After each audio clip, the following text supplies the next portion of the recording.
नमस्कार। भारतीय संसदीय प्रणाली के इस खास एनालिसिस में स्वागत है।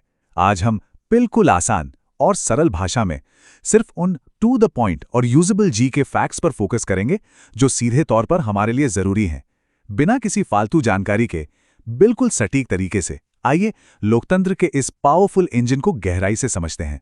अब नए संसद भवन की इस शानदार ज्यामिति छत पर एक नजर डालते हैं। ये सिर्फ वास्तुकला का कोई खूबसूरत नमूना नहीं है, बल्कि आधुनिकता और सटीकता का एक बहुत बड़ा प्रतीक है।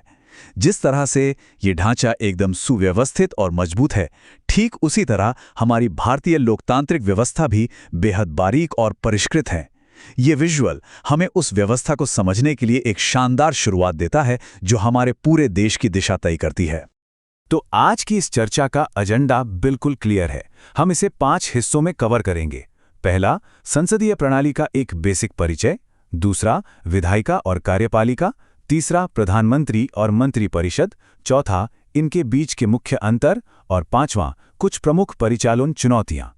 चलिए शुरुआत करते हैं हमारे पहले सेक्शन से, संसदीय प्रणाली का एक बेसिक परिचय।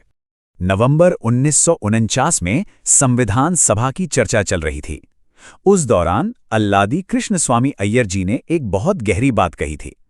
उन्होंने कहा कि संविधान सिर्फ वकीलों के लिए लिखा गया कोई डॉक्यूमेंट नहीं है, ये तो जीवन को चलाने वाला एक जरिया है, और इसकी आत्मा हमेशा उस युग की आत्मा होती है जिसमें वो लागू होता है। ये ऐतिहासिक कोटेशन हमें बताता है कि हमारी शासन प्रणाली समय के साथ कैसे खुद को प्रासंगिक बनाए रखती है। अब बात करते हैं इस व्यवस्था के कुछ बिल्कुल बेसिक लेकिन बेहद जरूरी फैक्ट्स की। सबसे पहले, भारत की जनता सीधे चुनाव के जरिए अपने प्रतिनिधियों को चुनती है जो लोकसभा में बैठते हैं। दूसरा, इन्हीं चुने हुए लोगों में से जो दल बहुमत हासिल करता है वो सरकार बनाता है। तीसरा पॉइंट बहुत अहम है, संसद देश की सर्वोच्च विधायी संस्था है जिसका सीधा सा मतलब है कानून बनाना।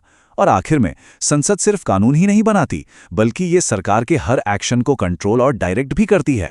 आगे बढ़ते हैं दूसरे हिस्से की तरफ, विधायिका और कार्यपालिका। ये दोनों हमारे लोकतंत्र के सबसे मजबूत पिलर्स हैं। अशोक चक्र की इस जटिल और खूबसूरत नक्काशी को देखकर एक अहम बात याद आती है।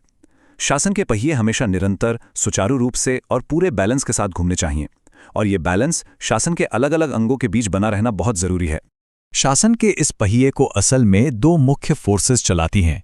एक तरफ है विधायिका, जिसका काम है देश के लिए कानूनों का निर्माण करना, और दूसरी तरफ है कार्यपालिका, जिसकी जिम्मेदारी है उन बनाए गए कानूनों को असल में लागू करना और रोजमर्रा के प्रशासन को सही तरीके से मैनेज करना। काम का ये एकदम साफ बंटवारा ही सिस्टम को स्मूथ बनाता है। अब आते हैं तीसरे सेक्शन पर, प्रधानमंत्री और मंत्रिपरिषद। यही वो लोग हैं जो असल में कार्यपालिका को ड्राइव करते हैं। भारत की संसदीय व्यवस्था में प्रधानमंत्री ही रियल एग्जीक्यूटिव अथॉरिटी या वास्तविक कार्यकारी प्राधिकारी होते हैं। इनकी नियुक्ति राष्ट्रपति करते हैं और ये अमूमन लोकसभा में बहुमत प्राप्त दल के नेता होते हैं। प्रधानमंत्री अपनी मंत्रिपरिषद को लीड करते हैं, राष्ट्रपति को जरूरी सलाह देते हैं और अलग अलग मंत्रालयों के बीच तालमेल बिठाकर राष्ट्रीय नीतियों को आकार देते हैं।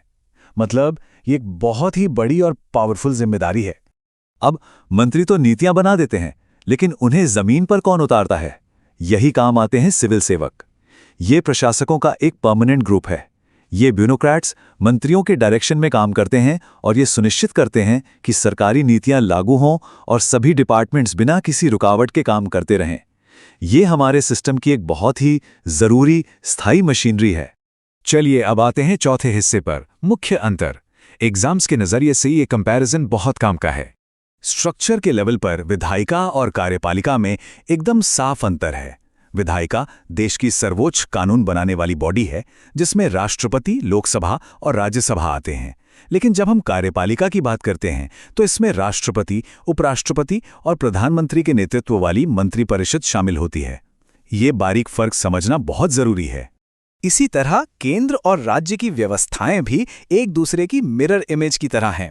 जैसे संवैधानिक प्रमुख केंद्र में राष्ट्रपति होते हैं और राज्य में राज्यपाल। कार्यकाल दोनों ही जगह 5 वर्ष का होता है। लेकिन सबसे दिलचस्प पॉइंट है कार्यकारी प्रमुख का। केंद्र में राष्ट्रपति केवल नाम मात्र के प्रमुख होते हैं, जबकि असली पावर प्रधानमंत्री के पास होती है। बिल्कुल वैसे ही राज्य में राज्यपाल नाम मात्र के प्रमुख होते हैं और असली पावर मुख्यमंत्री के हाथ में होती है। और अब हम पहुंच गए हैं अपने आखिरी सेक्शन पे, प्रमुख परिचालन चुनौतियां।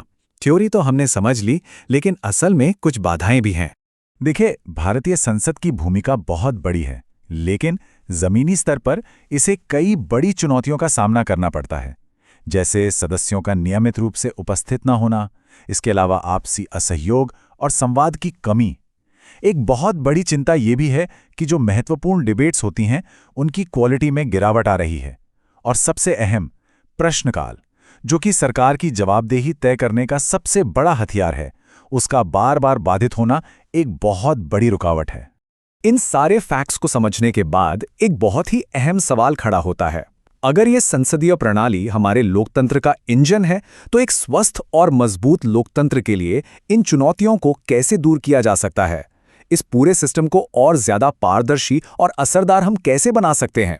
इसी गहरे सवाल के साथ हम आज का ये एनालिसिस यहीं खत्म करते हैं। हमारे साथ जुड़ने के लिए बहुत बहुत धन्यवाद।